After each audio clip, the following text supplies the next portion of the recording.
From chronic pain to sports injuries, get Asia's leading joint care under one roof. Your journey to mobility starts at Sunshine Bone and Joint Institute by Kim's Sunshine Hospital, Gachibowli or Begumpe. Book your consultation today.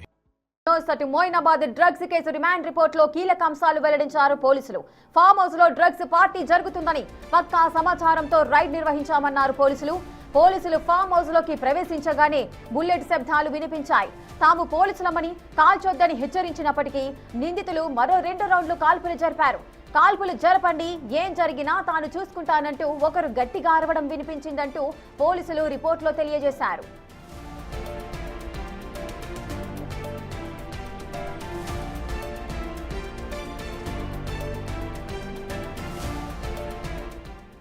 Moinabad drugs case remand report లో కీలక అంశాలు వెల్లడిస్తున్నారు పోలీసులు. అసలు remand report లో ఎటువంటి విషయాలు ఉన్నాయి, పూర్తి డీటెయిల్స్ మా ప్రతినిధి సాగర్ లైవ్ లో అందిస్తారు. సాగర్.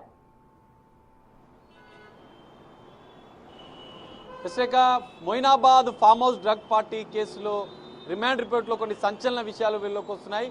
అసలు ఈ ఆపరేషన్ జరిగిన విధానం, లోపల డ్రగ్ పార్టీ జరుగుతున్నటువంటి సందర్భంగా పోలీసులు రైడ్ చేసిన అనంతరం జరిగిన పరిణామాలన్నీ కూడా రిమాండ్ రిపోర్ట్లో క్లియర్గా మెన్షన్ చేసిన పరిస్థితి.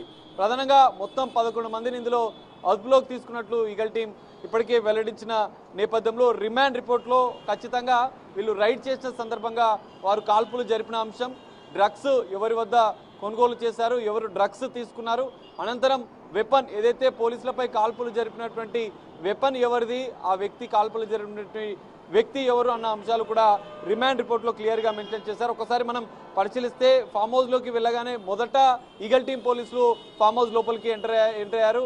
పైలట్ రోహిత్ రెడ్డి ఫామ్ హౌస్లోకి ఎంటర్ అవ్వగానే వాళ్లకు బుల్లెట్ శబ్దం వినిపించింది. స్విమ్మింగ్ పూల్ దగ్గర డ్రగ్ మందు పార్టీ నిర్వహిస్తున్నట్లు కూడా వాళ్ళు గుర్తించారు. బుల్లెట్ సౌండ్ వినగానే పోలీసులంతా ఈగల్ టీం పోలీసులంతా అప్రమత్తారు. మొత్తం దాదాపు సుమారు 80 మంది ఈగల్ టీం ఈ దాడి చేసినట్లు విశ్వసనీయ సమాచారం మేరకు దాడులు చేశారు. వెంటనే లోపలికి వెళ్ళగానే వాళ్ళు బుల్లెట్ సౌండ్ విన్నారు. బుల్లెట్ సౌండ్ వినగానే పోలీసులంతా ఈగల్ టీం పోలీసులు అప్రమత్తారు.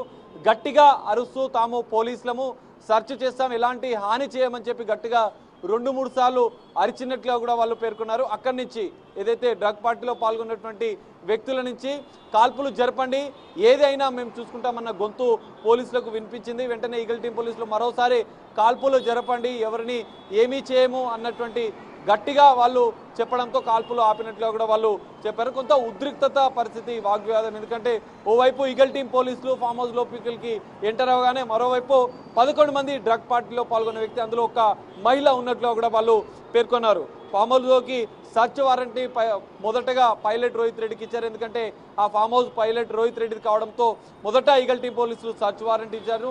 11 మందిని వేరువేరుగా విచారించారు. మొదట డ్రగ్ పార్టీ జరగలేదు, డ్రగ్స్ తీసుకోలేదంటూ వాళ్ళంతా బుకాయించినట్లుగా కూడా చెప్పారు. అనంతరం వాళ్ళు లోతుగా విచారించిన నేపథ్యంలో సిల్వర్ శరత్, ఇక్కడ మరో వ్యక్తి డ్రగ్స్ తీసుకున్నట్లుగా కూడా ఆయన ఒప్పుకున్నట్లుగా కూడా రిమాండ్ రిపోర్ట్లో క్లియర్గా మెన్షన్ చేసినట్లుగా కూడా తెలుస్తుంది. అయితే ఇక్కడ డ్రగ్ పార్టీలో పాల్గొన్నటువంటి రోహిత్ రెడ్డి డ్రైవర్, రోహిత్ రెడ్డి సోదరుడు, వాళ్ళంతా కూడా డ్రగ్స్ తీసుకున్నట్లుగా కూడా తేలింది. ఫామ్ హౌస్లోకి ఎంటర్ అయిన అనంతరం కూడా నమిత్ శర్మని బాత్రూమ్ దగ్గర గుర్తించారు. ఢిల్లీకి చెందినటువంటి నమిత్ శర్మ రివాల్వర్తో బాత్రూమ్ వద్ద పోలీసులకు చిక్కినట్లు కూడా రిమాండ్ రిపోర్ట్లో మెన్షన్ చేశారు. అనంతరం మరో వ్యక్తి వద్ద నుంచి బుల్లెట్లను కూడా స్వాధీనం చేసుకున్న ఆ రివాల్వర్ కూడా రోహిత్ రెడ్డి, పైలట్ రోహిత్ రెడ్డి సోదరుడు రితీష్ రెడ్డి లైసెన్స్డ్ రివాల్వర్గా కూడా పేర్కొన్నారు.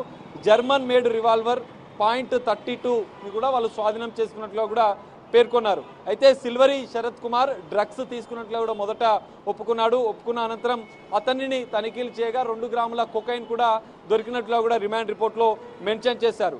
సంచలనం సృష్టించినటువంటి ఈ కేసులో ఏలూరు ఎంపీ మహేష్ కుమార్ కూడా ఇందులో పట్టుబడడం, అనంతరం రోహిత్ రెడ్డి, మిగతా 6 మందికి ఈ కేసులో పాజిటివ్ రావడం, అనంతరం కొంతమందికి స్టేషన్ బెయిల్ పైన విడుదల చేయడం, పైలట్ రోహిత్ రెడ్డి సోదరుడు ఇటు రితేష్ రెడ్డితో పాటుగా నమిత్ శర్మలను కూడా నిన్న రాత్రి జడ్జి నివాసంలో మెజిస్ట్రేట్ ముందు హాజరుపరిచి అనంతరం ముగ్గురిని చంచల్గూడ జైలుకు రిమాండ్ తరలించారు. ఇంకా మరికొన్ని సంచలన విషయాలు ఈ కేసులో రిమాండ్ రిపోర్ట్లో బయటపడ్డాయి.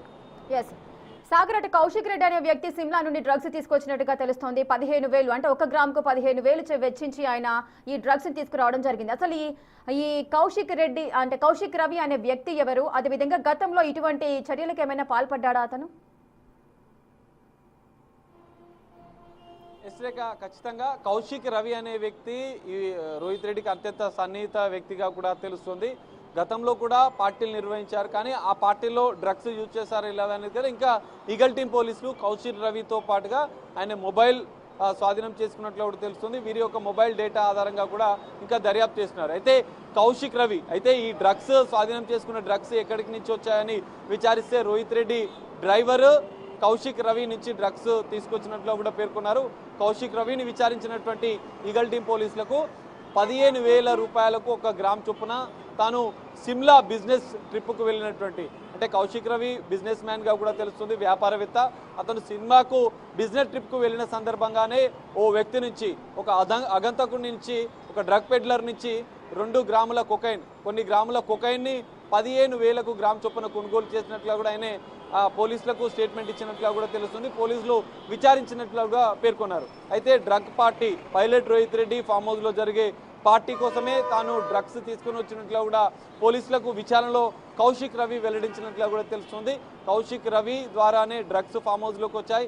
ఫామ్ హౌస్లో నుంచి 2 గ్రాముల సిల్వరీ షరత్ డ్రగ్స్ తీసుకున్నట్లుగా, కన్జ్యూమ్ చేసినట్లుగా కూడా పేర్కొన్న నేపథ్యంలో ఆయన వద్ద నుంచే 2 గ్రాముల కొకైన్ స్వాధీనం చేసుకున్నారు. అయితే ఇక్కడ కౌశిక్ రవి నుంచే ఫామ్ హౌస్లోకి డ్రగ్ ఎంటర్ అయ్యాయి. అందులో మిగతా వాళ్ళంతా కూడా డ్రగ్స్ సేవించినట్లు కూడా సిల్వరీ షరత్ ఇందులో కన్ఫెషన్ స్టేట్మెంట్లో చెప్పినట్లుగా కూడా తెలుస్తోంది. సో ఇందులో ఆర్మ్స్ యాక్ట్ ప్రకారం కూడా, ఎందుకంటే పైలట్ రోహిత్ రెడ్డి సోదరుడు రితేష్ రెడ్డికి సంబంధించినటువంటి లైసెన్స్డ్ రివాల్వర్తో నమిత్ శర్మ పోలీసులపై కాల్పులు జరిపే ప్రయత్నం చేస్తారు. అందుకే అటెంప్ట్ మర్డర్ సెక్షన్ కూడా ఇందులో మెన్షన్ చేశారు పోలీసులు. 3 నిందితులపైన పైలట్ రోహిత్ రెడ్డి, ఎందుకంటే ఫామ్ హౌస్లోకి ఎంటర్ అయిన వెంటనే కొంతమంది అక్కడ ఉన్నటువంటి వారు కాల్పులు జరపండి, ఏదైనా మేము చూసుకుంటామంటూ కూడా వాళ్ళు హెచ్చరించిన నేపథ్యంలో పైలట్ రోహిత్ రెడ్డి సోదరుడు, ఎందుకంటే లైసెన్స్డ్ గన్ రితేష్ రెడ్డి పేరు మీద, పైలట్ రోహిత్ రెడ్డి సోదరుడి పేరు మీద ఉన్నట్లుగా కూడా తెలుస్తుంది. సో అందులో భాగంగానే ఆర్మ్స్ యాక్ట్ ప్రకారం పైలట్ రోహిత్ రెడ్డి, రితేష్ రెడ్డి, నమిత్ శర్మ, కాల్పులు జరిపినటువంటి ఢిల్లీ వ్యాపారి అయినటువంటి నమిత్ శర్మ, 3 పైన ఆర్మ్స్ యాక్ట్ ప్రకారం కేసులు నమోదు చేశారు. మరోవైపు ఎన్డీపీఎస్ యాక్ట్ ప్రకారం మొత్తం 6గురికి పాజిటివ్ వచ్చి అందులో 3 వీరు కూడా పాజిటివ్ వచ్చిన నేపథ్యంలో వీరిపైన ఎన్డీపీఎస్ యాక్టు, పోలీసుల విధులకు ఆటంకం కలిగించడం, murder attempt case, arms act ప్రకారం కూడా ఈ 4 సెక్షన్ల ప్రకారం కూడా కేసులు నమోదు చేసి మెజిస్ట్రేట్ ముందు ప్రవేశపెట్టిన విషయాన్ని మనం చూసాం. అనంతరం చంచల్ కూడా జైలుకు 3 తరలించారు. సో రిమాండ్ రిపోర్ట్లో సంచలన విషయాలు వెల్లడాయి.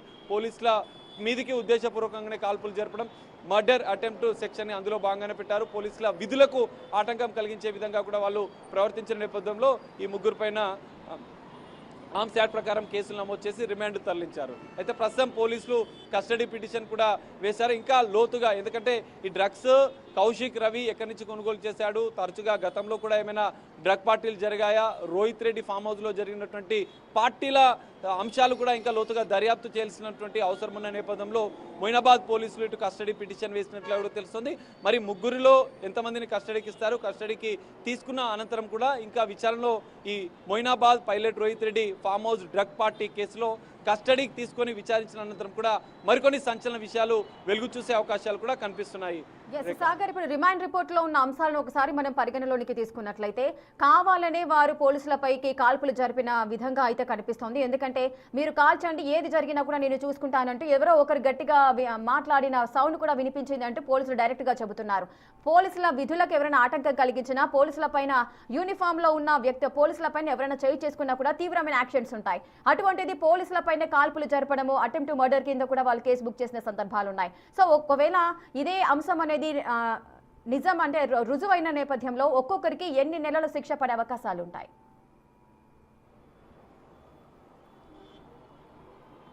ఖచ్చితంగా ఇక్కడ నిందితులంతా కూడా ఉద్దేశపూర్వకంగా ఈగల్ టీం పోలీసులు ఫామ్ హౌస్ లో సోదాలు చేసిన సందర్భంగా ఒక రౌండ్ కాల్పులు జరిపారు. మొత్తం 2 నుంచి 4 రౌండ్ల వరకు కాల్పులు జరిపినట్లుగా కూడా పోలీసులు చెప్తున్నారు. ఈగల్ టీం పోలీసుల దర్యాప్తులు కూడా ఇదే విషయం బయటపడింది. సో కాల్పులు ఇంకా జరపండి, ఏదేమైనా మేము చూసుకుంటామంటూ అవతల వైపు నుంచి రోహిత్ రెడ్డి నిన్న వాదనలు మెజిస్ట్రేట్ ముందు వాదనలు జరిగిన సందర్భంగా కూడా ఆర్మ్స్ యాక్ట్తో పాటుగా అటెంప్ట్ మర్డర్, ఎందుకంటే పోలీసుల మీదికి ఉద్దేశపూర్వకంగా కాల్పులు జరిపిన అంశాన్ని ఇటు మెజిస్ట్రేట్ కూడా తీవ్రంగా పరిగణించారు. పీపీ కూడా అదే అంశాన్ని మెజిస్ట్రేట్ ముందు ఉంచింది. మెజిస్ట్రేట్ ముందు ఇదే అంశాన్ని తెలియజేసింది. ఉద్దేశపూర్వకంగా పోలీసులపైన కాల్పులు జరపడం కాకుండా పోలీసుల విధులకు ఆటంకం కలిగిస్తూ వాళ్ళపైన బెదిరింపులకు పాల్పడ్డారు. వారిపైన కాల్పులు జరిపారు పైలట్ రోహిత్ రెడ్డి. ఇటు మరోవైపు లైసెన్స్ రివాల్వర్ ఉన్నటువంటి రితేష్ రెడ్డి కాకుండా నమిత్ శర్మ ఇక్కడ కాల్పులు జరపడానికి కూడా తీవ్రంగా పరిగణించారు. ముగ్గురి పైన ఈ నేపథ్యంలోనే ఆర్మ్స్ యాక్ట్ తో పాటుగా అటెంప్ట్ మర్డర్, ఎన్డీపీఎస్ యాక్ట్ల ప్రకారం కూడా కేసులు నమోదు చేసిన పరిస్థితి. సో ఆర్మ్స్ యాక్ట్ ప్రకారం ఇటు మరోవైపు అటెంప్ట్ మర్డర్ పోలీసుల విధులకు ఆటంకం కలిగించినటువంటి కేసులో జనరల్గా అయితే 7 సంవత్సరాల వరకు జైలు శిక్ష విధించే అవకాశం ఉంటుంది. కానీ ఇక్కడ ఇంకా వాదనలు జరుగుతున్నాయి. నిన్న ఇరు పక్షాల వాదనలు ఉన్నటువంటి మెజిస్ట్రేట్ 14 రోజుల జ్యుడిషియల్ రిమాండ్ విధించడంతో పైలట్ రోహిత్ రెడ్డి, అతని సోదరుడు రితేష్ రెడ్డి, మరోవైపు నమిత్ శర్మను చంచల్ కూడా జైలుకు తరలించారు. కస్టడీ తీసుకున్న అనంతరం కూడా విచారించే అవకాశం ఉంది. మరోసారి నిందితుల తరపున ఇటు న్యాయవాదులు వారి యొక్క బెయిల్ పిటిషన్ కూడా కోర్టులో సబ్మిట్ చేసే అవకాశం ఉంది. మరి కస్టడీకి తీసుకొని విచారించిన అనంతరం ఇలాంటి పరిణామాలు ఉంటాయి, లేదంటే నిందితుల తరపున న్యాయవాదులు ఈ అంశాన్ని ఏ విధంగా ఆర్మ్స్ యాక్ట్, ఇటు పోలీసులను బెదిరింపులకు సంబంధించినటువంటి పోలీసుల విధులకు ఆటంకం కలిగించినటువంటి అంశంపైన కూడా ఎలాంటి వాదనలు బెయిల్ పిటిషన్ సందర్భంగా వినిపిస్తారనేది చూడాల్సి ఉంది.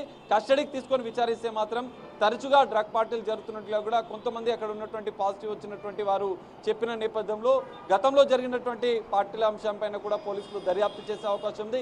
ఇక్కడ పైలట్ రోహిత్ రెడ్డికి పాజిటివ్, తన సోదరుడికి పాజిటివ్, మొత్తం 6 మందికి పాజిటివ్ వచ్చింది. మరో విషయం ఏలూరు ఎంపీ మహేష్ కుమార్కు కూడా ఈ కేసులో పాజిటివ్ వచ్చిన నేపథ్యంలో సో నిందితులను విచారిస్తే డ్రగ్ పార్టీ ఆర్గనైజ్ చేసినటువంటి అంశంతో పాటుగా డ్రగ్స్ ఎక్కడి నుంచి తీసుకొచ్చారు, ఇప్పటికే సిమ్లా నుంచి తీసుకొచ్చినట్లు కూడా చెప్తున్న నేపథ్యంలో మరి కౌశిక్ రవిని కూడా తీసుకొని విచారిస్తారా? డ్రగ్ పార్టీ ఆర్గనైజ్ చేసినటువంటి పైలట్ రోహిత్ రెడ్డి తెర వెనుకైనటువంటి చేసినటువంటి అంశంపైన కూడా ఇంకా పోలీసులు లోతుగా దర్యాప్తు చేసే అవకాశం ఉంది. గతంలో పార్టీలు చేసుకున్నటువంటి విషయం పైన ఈ డ్రగ్ పార్టీ తెర వెనుక ఉన్నటువంటి కుట్రలు ఏం చేశారు, పైలట్ రోహిత్ రెడ్డి గతంలో చేసినటువంటి పార్టీలు ఎవరెవరిని పార్టీకి పిలిచారు, ఎందుకు డ్రగ్ పార్టీ ఏర్పాటు చేశారన్న అంశాలు కూడా పోలీసుల కస్టడీ విచారణలో వెలుగు చూసే అవకాశాలు అయితే కనిపిస్తున్నాయి. Rekha right, thank you Sagar, thanks for the live details. అటు Moinabad drugs case remand report లో కీలక అంశాలు అయితే వెల్లడిస్తున్నారు పోలీసులు. ఫామ్ హౌస్ లో డ్రగ్స్ పార్టీ జరుగుతుందని పక్కా సమాచారంతోనే రైడ్ నిర్వహించారు. మరి పోలీసులు ఫామ్ హౌస్ లోకి ప్రవేశించగానే బుల్లెట్ శబ్దాలు అయితే వినిపించడం జరిగింది. మేము పోలీసులమని ఎంత చెబుతున్నా కూడా వినకుండా వారిపైకి ఎవరైతే నిందితులు ఉన్నారో వారంతా కూడా కాల్పులు జరిపిన సందర్భాలు నెలకొన్నాయి. ఇంకా ఒక వ్యక్తి మాత్రము ఇంకా మీరు కాల్చండి, ఏదైనా జరిగినా నేను చూసుకుంటానంటూ కూడా ఆ వ్యక్తి మాట్లాడిన సందర్భాలు కూడా కనిపిస్తున్నాయి. సో ఈ రిమాండ్ రిపోర్టుకి సంబంధించి కూడా జడ్జి ఎటువంటి నిర్ణయం తీసుకోబోతున్నారు, సో ఎటువంటి శిక్షలు విధించే అవకాశాలు, నెక్స్ట్ ఏం జరగబోతోంది అనేది సస్పెన్స్ గా మారింది.